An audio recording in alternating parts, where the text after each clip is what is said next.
In 1973, a family from a small town in Pennsylvania hosted a Halloween party at their home. They invited friends, neighbors, and extended family to join the festivities. The night was supposed to be filled with nothing but costumes, candy, and laughter as the guests enjoyed the eerie October atmosphere. But no one knew that this family photo right here taken that night would become the center of a horrifying mystery. This photo showed the family together in their Victorian-style home. The mother, father, and their 2 children, ages 2 and 5. Standing over them, on the stairs in the photo, is a man in a clown costume, grinning mask on his face, holding an axe casually in his hand. At first glance, the figure appeared to be a fun addition to the Halloween-themed photo. A creepy but harmless prank in keeping with the holiday spirit. But no one could identify who the man in the clown costume was. Not even the remaining members of the extended family. The photo resurfaced when a distant relative came across it while sorting through the belongings of an elderly aunt. Curious about the family history, she posted it online, hoping to identify the clown and perhaps reconnect with lost relatives. That's when things took a dark turn.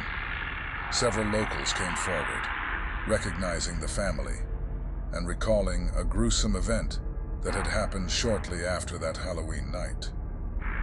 The family had disappeared just days after the party, leaving behind their house in perfect condition, nothing disturbed, no signs of forced entry. It was as if they had simply vanished. At the time, the police assumed the family had left town for personal reasons, and after a brief investigation, the case went cold. But now, the re-emergence of the photo cast new, disturbing light on their disappearance. Internet sleuths and true crime enthusiasts began to theorize that the man in the clown costume might have been responsible. There was something undeniably unsettling about him. His costume was far too shabby and ill-fitting for the festive atmosphere. His grin was visible beneath the mask, looked more sinister than playful. And why was he holding an axe? Some people speculated that the man wasn't a party guest at all, that he had never been invited. According to neighbors, no one remembered seeing a clown at the party that night, even though he was standing right there in the family photo. It was almost as if he had materialized out of thin air, blending into the chaos of the holiday. What made the theory even more chilling was that a series of axe murders had occurred in nearby towns over the following months. The victims were all families, found brutally hacked to death in their homes, with no clear motive. Police never connected the dots at the time, but now some believe the man in the clown costume could have been involved, a predator who hid in plain sight. The family was never found, and no other photos from that Halloween night exist. To this day, the identity of the clown in the photo remains unknown, as does the fate of the family. But one thing is certain. Whoever was behind the mask was not there for fun, and it's likely that the last thing the family saw before they vanished was that clown standing on the stairs, axe in hand.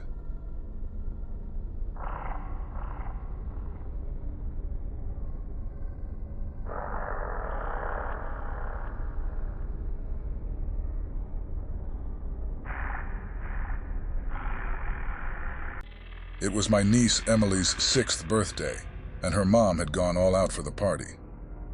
We rented a big community center, invited a bunch of her classmates, and hired this entertainment company that provided characters for parties. Emily loved Barney the dinosaur, so of course that's who we booked. I was in charge of taking pictures, which is how I ended up with the photo, the one that still makes my skin crawl when I look at it. When the guy in the Barney costume showed up, everyone was excited, but I could tell something was off. The costume looked terrible. Filthy, like it had been left in the back of a truck for months. It had these weird brown smudges all over the belly and legs, and there were tears in the fabric that hadn't been patched up. But what really stood out was the smell. Even standing a few feet away, I could smell this sour, rotting odor coming off of it. It was like garbage and sweat, mixed with something else. Something I couldn't quite place. I remember making a joke to my sister about how they should have asked for a cleaner costume. She laughed it off, but I noticed a couple of the other parents watching Barney closely, their faces twisted in discomfort. Barney spent the next hour wandering through the crowd, playing with the kids, but the whole time I couldn't stop watching him. His movements were strange. He didn't bounce around or act goofy like you'd expect. Instead, he moved slowly, almost mechanically.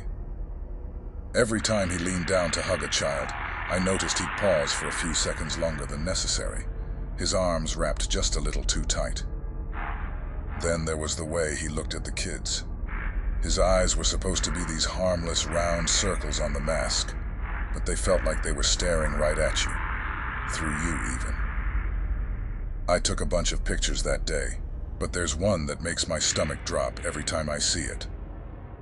It's a shot of Barney leaning down toward Emily, his face inches from hers. Her expression is happy, clueless, but something about the way Barney's head is angled, the shadows on his face, it makes him look menacing. None of the adults said anything, not even when the party was winding down, and Barney still hadn't spoken a word. The guy never took off his head, not once, even when the kids started getting tired and we moved inside to cut the cake. He just stood there, off to the side, watching. Then, when it was finally time for him to leave, he didn't stick around to say goodbye. Instead, he turned around, walked straight out the door, and got into his car, still wearing the full costume. I remember watching him drive off, the purple head bobbing in the driver's seat, and thinking, what kind of person does that? It wasn't until later that we realized something was horribly wrong. My sister got a call from the entertainment company the next day.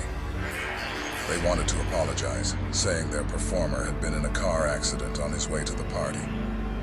He never made it. So who the hell had shown up in that costume? And why? We never found out. But every time I look at that photo of Emily with Barney, I get the feeling that whoever was in that suit was watching more than just a birthday party.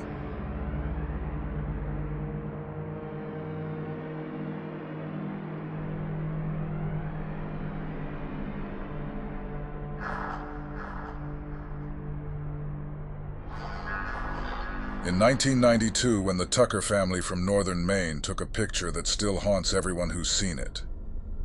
At the time, they lived in a pretty overall quiet old farmhouse with their 10-year-old son, Matthew. The house they lived in had been in their family for generations, but it wasn't without its oddities. The most troubling was the guest bedroom across the hall from Matthew's room. It was always kept closed, used mostly for storage.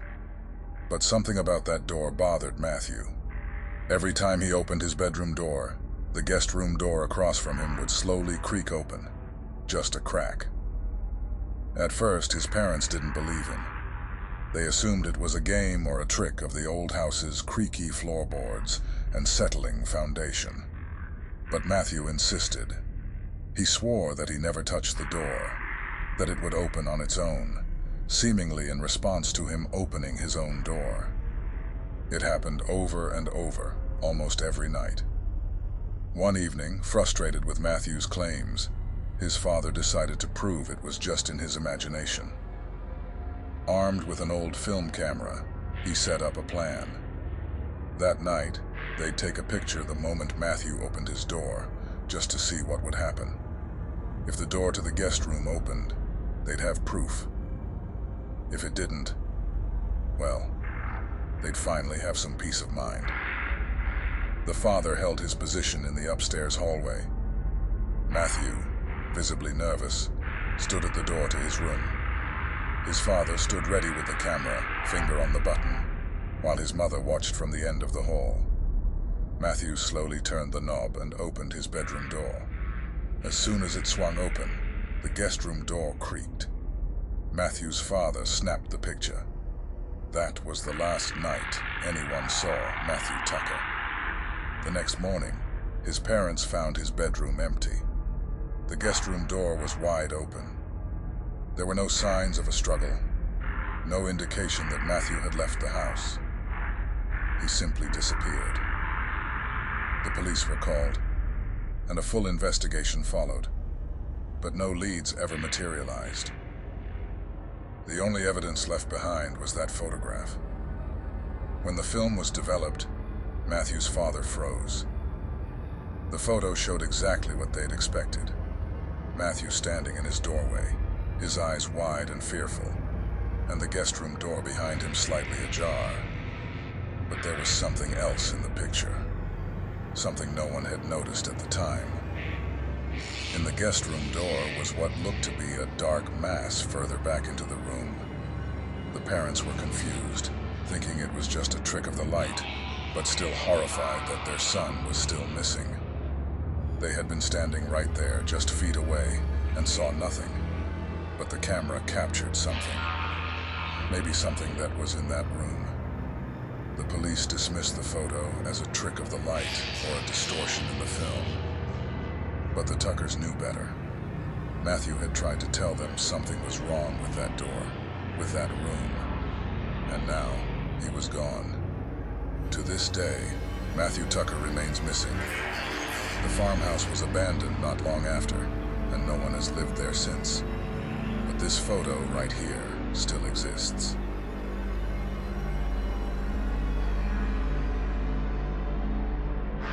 In 1993, the Arvada family of Tall Pines, Montana, experienced a tragedy that left their small town haunted by whispers for decades. One evening, the family's teenage son, Mark, was babysitting his younger sister while their parents were out. During the night, Mark called his mother in a panic, saying he heard footsteps on the stairs and saw what looked like a man in a wolf costume standing outside his sister's bedroom. His mother dismissed it as Mark's imagination and told him to calm down. But an hour later, when the parents returned home, they found the front door wide open and both children missing. The only clue was a single Polaroid left on the living room table. The photograph showed a figure in what seemed like a werewolf costume, halfway up the stairs, staring directly into the camera with wide, reflective eyes. The figure's hands were grotesquely long and clawed, as though the costume had melded with the person underneath. Despite an extensive search, Mark and his sister were never found.